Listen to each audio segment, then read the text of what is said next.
What's going on, everyone? I am Trayvon Miles, along with my man Jeff Harris. Thanks, Trey. Welcome into the Delmar Sports Insider, the only show on the shore giving you in-depth analysis to all local sports, Trey, here on the shore. That's exactly right. We got a lot coming up, per usual. Let's get right into it. A wrestling comeback for the ages this past week. Bennett, to say the least, coming from almost 30 points down to beat Easton. You've got to see these highlights a little bit later on in the show. And the Y-High boys basketball team put their undefeated record on the line earlier this week as they look to head into the holiday weekend with one of the Bayside's top records. One tribe, and we're giving you all you need to know about this year's Governor's Challenge, which is coming up in less than 3 days. Already here. Can you believe it, man? No, I mean, we've been prepping for this. We had the selection show, a few months ago now, and then we even saw some pictures on Twitter. With the court being put together. It looks fantastic. Almost here. It looks fantastic. We'll get to that a little bit later. Welcome to the show, Delmarva Sports Insider. A lot of action as usual, but we'll start in the Bayside this week at the top of the week. Big matchup in Wharton, Kent County, hosting North Carolina. It's two of the top teams in the Bayside North. North Carolina, of course, taking the 35-mile trip to Wharton to visit the Trojans. First quarter, Jay-Sean Freeman carrying the rock up the floor in transition. Nice Euro step to the rim to finish it. Kent up early. North Carolina would respond. This guy is a dog. Got his 1,000 point this season earlier this week, and he had his Bulldogs up after one. Joey Adams, that is. A little bit later, he's moving it inside, and he's putting away the floater.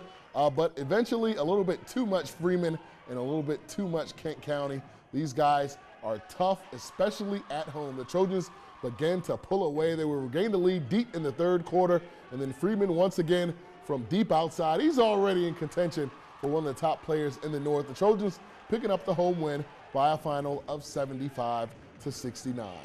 Joey Adams, haven't seen that player before. Great player. A brand new player to me. Crisfield also in action earlier this week, taking on Pocomoke. Going to pick things up in the first. Justin Cohen spots up in the corner for three and drains the long jumper. Pocomoke would respond. Tyree Thornton, check this kid out, gets the ball to Nigel Houston down low, finishes strong on the right side. Warriors, though, on the attack again, grabbing every offensive rebound before Thornton eventually lays one in off balance. It's going to fall to the floor. This one would head into the second half, knotted at 26. Second half, Courtray Fontaine going to hit Ryan Water and splash. That three ball gives Crisfield the lead. The Crabbers would then start to pull away. Fontaine with the one-handed dunk out on the fast break. And Trey, little deja vu. Fontaine again, just 10 seconds later, throwing it down for a second time. Crisfield with a big second half. They take it 81-58.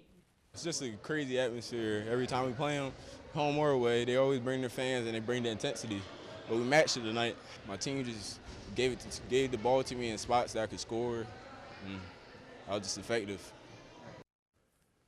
To Delaware, one game on Tuesday to get to you in Lewis. Randy Rickards, the Cape Vikings hosting undefeated Milford Bucks. Early on, Milford's Daniel Shockley slashing to the rim. The Bucks would actually have the lead here by 2. Thought all was well, but after that, all Cape Henlopen. Check out the big man coming off the screen. Lefty. Knocking down the three. That's Ian Robertson, 3 of his 21 points.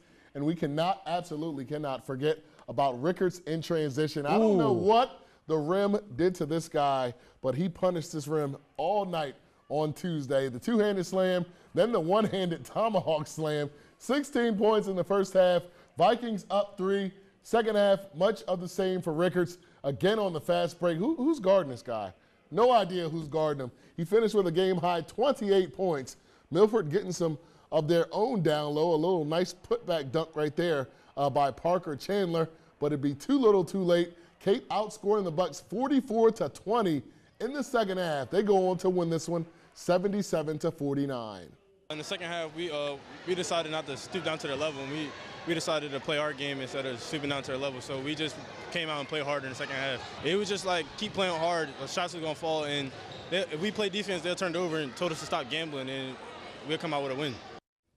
Rickards reminding me of like a 10th grade Jeff Harris there with all those dunks. Y-High, though, looking to go to 7-0 and stay unbeaten, headed into the holiday, taking on Parkside early on. Parkside looking good. Sophomore Marcus Yarns Crossing over, Rams with a 2-point lead, headed into the half. Second half, more of the same. Tyler Paulson with the tip in. Big night for the Washington transfer. Then the Bennett transfer. Jamron Cannon, terrible defense by Y-High as Parkside goes up 10 in the third. Indians, really, they need a bucket, Trey. They get one from Keyshawn Marshall. 18 big points off the bench for Marshall. Still trailing, though, late in the fourth. Jaden Baker, just a sophomore, with the up and under. That one counts. The crowd, going wild.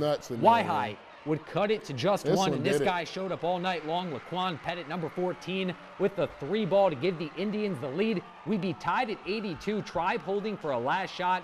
Baker's floater, though, we're going to see it here in the lane, just off the mark. So, Trey, if he made that, man, that headed place would have went nuts. To overtime. Everybody was on their feet. And in overtime, already with some momentum, Y-High, they begin to pull ahead a little bit. Devontae Dixon with the big and one. Look at as Y-High comes back, people picking them up. To get him. They hold off Parkside in overtime by a final of 92-88. Well, my coaches always told me keep shooting. That's all I got to do, keep shooting. I kept shooting, and I started making them. So I just kept shooting, you know, I got the bucket, looked for my open teammates, and there you go. We started out slow, you know, not playing defense and stuff. We had to play defense, finish out the game, and we finally finished strong. Indian River have been a team caught on the bad end of some finishes this year. They're taking on Delmar in a game. Delmar hasn't played that much this year because of that long football schedule. But check this out. First quarter, Delmar down a bit. They're going to get it to Brooks Parker. You know him, Jonah, or Jeff? Jonah, I don't know Jonah, but I definitely know Brooks Parker. Yeah, Wildcats down 14 at the half.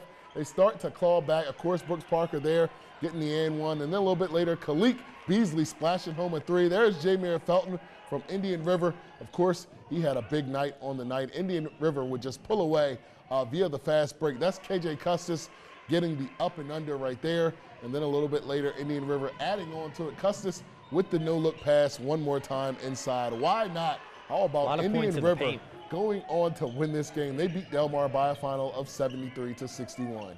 We lost to Lake Forest, Woodbridge, and Laurel by 3. Came down to foul shots. Coach talked to us, you know, we got to make our free throw. That's what's going to keep us in the game and win games. We just got to push each other each and every day. We got to play for 32 minutes. We can't play just, you know, the second half, you know, come back and try to win the game. That's not going to take. It's going to take all 4 quarters to win. Great crowd earlier this week. Woodbridge looking to move to 4-0 on the year, hosting Sussex Tech early on. All Ravens. Khalil Bolden comes up with the steal in the backcourt. He finishes on the other end. Nice move there. Tech getting it done defensively as well. Trey, check this out. Cameron Williams with the big stuff down low. Woodbridge, though, they would begin to find their form off the missed shot. Deshaun Sampson with the offensive rebound. Thought he got fouled there, but no call. He's going to put that one up in the paint. And Tech, they would lead 11 at the break. Second half, Woodbridge tightening the gap. Hassan Corbin with the steal drive and tough finish deep in the lane. Then Troy Haynes going to find a wide open Brayon Goss. Spots up and drains a 3 from the corner. The Woodbridge cuts it to just 7, but Tech would begin to pull away. Patrick Dennis finds Jaquan Burton. Finishes on the right side, count the bucket plus the foul. The Ravens hold on the road. They take it 73-65. Now here is Burton after the game on why the team was able to play so well. Our defense, like defense creates offense, so we had to get back on D, get the steal, and create intensity back on offense. On practice, we just focus on coming and getting our 3rd win and going on a break with a dub, not an L. All right, Jeff, the only Bayside game of the night on Wednesday, undefeated Decatur visiting Queen Anne. Seahawks wasted no time. John Taylor gets the bucket off the tip. Next possession, Taylor sharing over to his backcourt mate, Kevon Boyles. Boyles spotting up for 3, 17-0 to start this game for Decatur. The Lions eventually get on the board. That's you got to score, right? That's Nick deep. Dunkerley, Bank not shot. sure if he called bank on that one. Doesn't matter. It goes in. But Decatur, so many weapons on this team, and they flexed them all on this night. The big sophomore, Churchill Bounds, there for the and one. And then a little bit later, one more time on the fast break.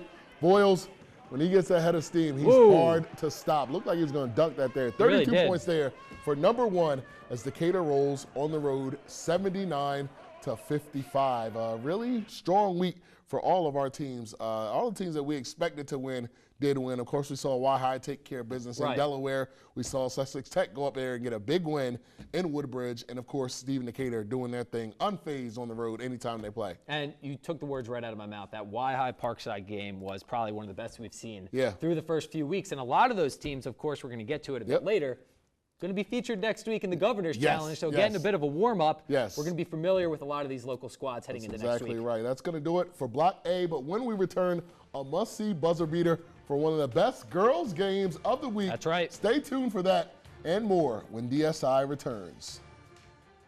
My name is Jameer Felton of Indian River High School. You are watching the Delmar Sports Insiders.